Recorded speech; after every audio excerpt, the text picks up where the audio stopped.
بسم اللہ الرحمن الرحیم۔ السلام علیکم ورحمۃ اللہ وبرکاتہ۔ عزیز طلباء کرام، امید ہے آپ خیریت سے ہوں گے۔ بسم اللہ الرحمن الرحیم۔ بدایت المجتہد و نہایت المقتصد کا آج ہم سبق نمبر 4 جو ہے وہ زیر بحث لے کر آئیں گے۔ آج کے سبق کا عنوان ہوگا کتاب النکاح، جس کا ہم نے آغاز کیا گزشتہ سبق سے، اور اس کا جو پہلا باب ہے اس کے حوالے سے ہم نے چند ایک جو ضروری ابحاث ہے وہ ہم کر چکے، اور گزشتہ سبق میں ہم اس باب کا آغاز اور جو پہلا مسئلہ بیان ہوا وہ بھی ہم جان چکے۔ آج کا سبق شروع کرنے سے قبل گزشتہ سبق کا خلاصہ دہرا لیتے ہیں۔ گزشتہ سبق میں جو چیزیں ہم نے سیکھنے کی اور سمجھنے کی کوشش کی وہ کتاب النکاح کے آغاز کے حوالے سے تھی، اور گزشتہ سبق میں ہم نے سب سے پہلے کتاب النکاح کے ابواب کا تعارف وہ جاننے کی کوشش کی، یعنی کتاب النکاح کے جو ابواب قائم کیے ہیں امام ابن رشد رحمہ اللہ نے وہ جاننے کی کوشش کی، اور اس کے بعد پھر جو باب اول ہے یعنی پہلا باب ہے اس باب کا خصوصی تعارف، یعنی اس میں کون کون سے مسائل بیان کیے گئے ہیں ان کو سمجھنے کی کوشش کی، اور تیسرے نمبر پر جو پہلے باب کا پہلا مسئلہ یعنی شریعت میں نکاح کا حکم کیا ہے وہ ہم نے جاننے کی کوشش کی۔ امید ہے آپ نے گزشتہ سبق کو اچھے سے ذہن نشین کر لیا ہوگا اور اچھے اور بہترین انداز میں اس کو سمجھ لیا ہوگا۔ آج کا سبق ہم جو پڑھیں گے، آج کے سبق کے جو مشمولات ہیں، جو چیزیں آج ہم پڑھیں گے اس کا عنوان ہوگا کتاب النکاح، اور آج کے سبق میں بھی ہم جو چیز سمجھنے کی کوشش کریں گے وہ پہلے نمبر پر خطبۃ النکاح کا حکم کیا ہے۔ گزشتہ سبق میں ہم نے ایک سوال ادھورا چھوڑا تھا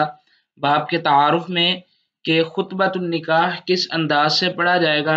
یہ اسی سوال کا جواب بھی آج ہم حل کرنے کی کوشش کریں گے۔ اس کے بعد دوسرے نمبر پر ہم پڑھیں گے کہ ایک پیغام نکاح کی موجودگی میں دوسرے پیغام نکاح کا کیا حکم ہے، اور آج کے سبق میں جو آخری چیز ہم سمجھنے کی کوشش کریں گے وہ ہوگی شادی سے پہلے لڑکی کو دیکھنے کا حکم کیا ہے، یعنی جس عورت کے ساتھ نکاح کا ارادہ کیا ہے، جس سے رشتہ قائم کرنے کا سوچا ہے، ارادہ ہے، اس کو دیکھنے کا کیا حکم ہے، اس کے متعلق ہم جاننے کی کوشش کریں گے۔ عزیز طلباء کرام، ہم دیکھتے ہیں جی خطبۃ النکاح کا حکم کیا ہے۔ ہم سب سے پہلے جو اصل کتاب ہے اس کی عبارت کو دیکھ لیتے ہیں۔ اس کی عبارت کچھ یوں ہے، امام صاحب لکھتے ہیں وَأَمَّا خُطْبَةُ النِّكَاحِ الْمَرْوِيَّةُ عَنِ النَّبِيِّ صلی اللہ علیہ وسلم فقال الجمہور انہا لیست واجبۃ۔ امام صاحب لکھتے ہیں کہ جہاں تک نکاح کے خطبے کا حکم ہے جو رسول اللہ صلی اللہ علیہ وسلم سے مروی ہے، اس کے متعلق جمہور کا کہنا ہے کہ یہ خطبہ واجب نہیں ہے۔ وقال داود ہی واجبۃ، جبکہ امام داود رحمہ اللہ جو ہیں ان کا کہنا یہ ہے، ان کا موقف مسلک اور مذہب یہ ہے کہ یہ واجب ہے۔ اور ساتھ امام صاحب لکھتے ہیں وسبب الخلاف، اور جو سبب اختلاف ہے وہ یہ ہے هل يحمل فعله في ذلك علیہ الصلاۃ والسلام، کیا رسول اللہ صلی اللہ علیہ وسلم کا اس معاملے میں جو عمل ہے اس کو کس چیز پر محمول کیا جائے، علی الوجوب، اس کو واجب قرار دیا جائے، او علی الندب، یا اس کو مندوب سمجھا جائے، ہم اس کو کس چیز پر محمول کریں گے۔ عزیز طلباء کرام، گزشتہ سبق میں ہم نے یہ سوال ادھورا چھوڑا تھا کہ یہ جو پہلا لفظ ہے جس کو اردو تراجم میں خطبہ کا معنی سمجھ کے منگنی کا معنی کیا گیا ہے، اور جبکہ جو عرب علماء ہیں انہوں نے اس کی تشریح اور توضیح میں اس کو خطبہ سمجھا ہے۔ اب یہ دو چیزیں ہیں، اردو میں اور عربی میں کچھ فرق آیا، تو ہم سب سے پہلے اس کو خطبہ کے اعتبار سے دیکھتے ہیں۔ جو عرب علماء نے اس کا مفہوم لیا ہے وہ ہے خطبۃ النکاح۔ خطبۃ النکاح جو ہے یہ خطبۃ الحاجہ کے نام سے ایک خطبہ مشہور ہے جس کو ہم پڑھتے ہیں، یعنی ضرورت اور حاجت کے وقت خطبہ۔ رسول اللہ صلی اللہ علیہ وسلم کو جب بھی کوئی معاملہ پیش آتا تو جو عام لفظ مشہور ہے احادیث میں فخطبہ، آپ نے خطبہ دیا، آپ اس وقت جو مختصر خطبہ پڑھا کرتے تھے جو احادیث میں موجود ہے ان الفاظ کے ساتھ، ان الحمد للہ نحمده ونستغفره ونعوذ بالله من شرور انفسنا ومن سيئات اعمالنا من يهد الله فلا مضل له ومن يضلل فلا هادي له واشهد ان لا اله الا الله وحده لا شريك له واشهد ان محمدا عبده ورسوله صلی اللہ علیہ وسلم۔ اور اس خطبے کے بعد آگے 3 آیات سورۃ النساء کی پہلی آیت اور سورۃ النساء کی ہی ایک اور آیت، اعوذ باللہ من الشیطان الرجیم یا ایہا الذین آمنوا اتقوا اللہ حق تقاتہ ولا تموتن الا وانتم مسلمون، یہ آیت اور اس کے علاوہ سورۃ الاحزاب کی 2 آیات، اعوذ باللہ من الشیطان الرجیم یا ایہا الذین آمنوا اتقوا اللہ وقولوا قولا سدیدا يصلح لكم أعمالكم ويغفر لكم ذنوبكم ومن يطع الله ورسوله فقد فاز فوزا عظيما۔ یہ 3 آیات بھی رسول اللہ صلی اللہ علیہ وسلم پڑھا کرتے تھے۔ یہ خطبۃ الحاجہ یعنی ضرورت کے وقت جو آپ خطبہ پڑھا کرتے تھے وہ یہ ہے۔ تو اب اس مسئلہ میں خطبۃ النکاح جو ہے یہ واجب ہے یا نہیں؟ تو جمہور کا موقف یہ ہے کہ یہ واجب نہیں ہے، یہ رسول اللہ صلی اللہ علیہ وسلم کی سنت ہے، سنت سمجھ کے کیا جا سکتا ہے۔ لیکن اگر کوئی اس خطبے کو چھوڑ دیتا ہے کسی سبب سے یا کسی عذر کی وجہ سے تو یہ واجب نہیں ہے، اس کا جو نکاح ہے وہ ہو جائے گا۔ جبکہ امام داود رحمہ اللہ جو ہے جن کی طرف ظاہری مذہب منسوب ہے اور ان کو امام داود ظاہری بھی کہتے ہیں، وہ اس کو واجب سمجھتے ہیں۔ اور سبب اختلاف جو ہے وہ یہ ہے کہ رسول اللہ صلی اللہ علیہ وسلم کا یہ خطبہ پڑھنا اور آپ کا یہ خطبہ جو احادیث میں مروی ہے، ہم اس فعل کو رسول اللہ صلی اللہ علیہ وسلم کے پڑھنے کو، آپ کے عمل کو وجوب کے لیے لے کے آئیں گے یا مندوب کے معنی میں رکھیں گے، تو یہ سبب اختلاف ہے۔ اب اگلا مسئلہ، اگر ہم اس کو لفظ خطبہ یعنی خا کی زیر کے ساتھ بکسر الخاء منگنی کے معنی میں لیں تو وہ فعل بھی رسول اللہ صلی اللہ علیہ وسلم سے ثابت ہے، جو احادیث آپ کے سامنے موجود ہے۔ یہ حدیث ام المومنین ام سلمہ رضی اللہ تعالی عنہ کا واقعہ ہے، اس میں مروی ہے۔ یہ ساری حدیث آپ کے سامنے ہے، صحیح مسلم کی روایت ہے 918 نمبر، اور اس میں جو پورا واقعہ ہے وہ میں تفصیل کی طرف نہیں جاؤں گا، جو محل استشہاد ہے وہ یہ ہے، قالت ارسل الی رسول اللہ صلی اللہ علیہ وسلم حاتب ابن ابی بلتعہ یخطبنی لہ، یعنی رسول اللہ صلی اللہ علیہ وسلم نے حاتب بن ابی بلتع رضی اللہ تعالیٰ عنہ کو پیغام نکاح کے لیے ام سلمہ رضی اللہ تعالیٰ عنہ کی طرف بھیجا۔ تو یہ بھی رسول اللہ صلی اللہ علیہ وسلم کا فعل ہے، تو اس فعل کو بھی وجوب پہ دلالت کرے گا یا مندوب ہونے پہ؟ تو علماء کا جو کہنا ہے وہ یہی ہے کہ یہ مندوب ہونے پر ہی دلالت کرے گا۔ اور جہاں تک خطبے کی بات ہے تو اس حوالے سے بھی نیل الاوطار میں امام شوکانی رحمہ اللہ نے سفیان ثوری رحمہ اللہ اور امام ترمذی رحمہ اللہ اور دیگر ائمہ محدثین کے حوالے سے یہ قول نقل کیا ہے کہ وہ اس کو واجب نہیں سمجھتے۔ اب ہم چلتے ہیں اپنے دوسرے مسئلہ کی طرف۔ وہ مسئلہ ہے کہ ایک پیغام نکاح کی موجودگی میں دوسرے پیغام نکاح کا حکم کیا ہے۔ تو ہم سب سے پہلے عبارت دیکھتے ہیں۔ عبارت یہ ہے کہ فَأَمَّا الْخِطْبَةُ عَلَى الْخِطْبَةِ، جہاں تک منگنی پر منگنی کی بات ہے، ایک پیغام نکاح کی موجودگی میں دوسرے پیغام نکاح کی بات ہے، فَإِنَّ النَّهْيَ، اس میں نہیں جو ہے، فِي ذَلِكَ ثَابِتٌ عَنِ النَّبِيِّ صلی اللہ علیہ وسلم، وہ رسول اللہ صلی اللہ علیہ وسلم سے ثابت ہے۔ وَاخْتَلَفُوا، اور اس میں بھی اختلاف ہوا، اور وہ اختلاف جو ہے وہ اس بات پہ ہوا،